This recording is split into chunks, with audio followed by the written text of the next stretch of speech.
Hi everyone, welcome to Excel Clinic. In this episode, we will be talking about two-dimensional VLOOKUP. Look at this example. We have a list of products and their selling price in different countries. This is slightly different from what I talked about in my previous video, multi-criteria VLOOKUP, because of the way the data is structured. The return value are in different columns depending on their attribute.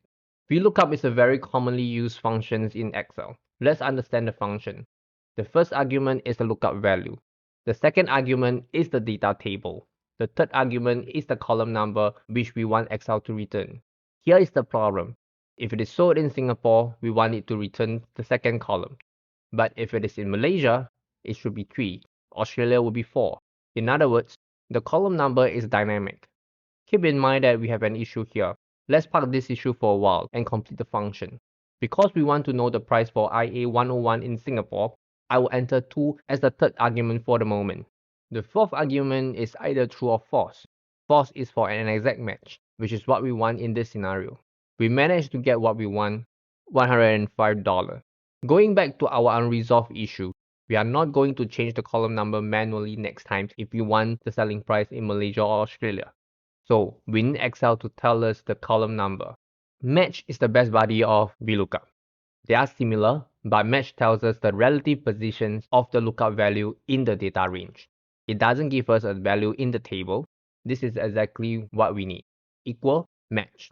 The first argument is lookup value, country. The second argument will be the header. The third argument will be false or 0 as we want an exact match. Singapore is 2. This is what we need.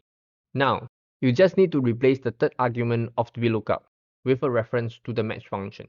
Can I streamline the function a little bit and use only one cell? Sure thing. This is what we call nesting.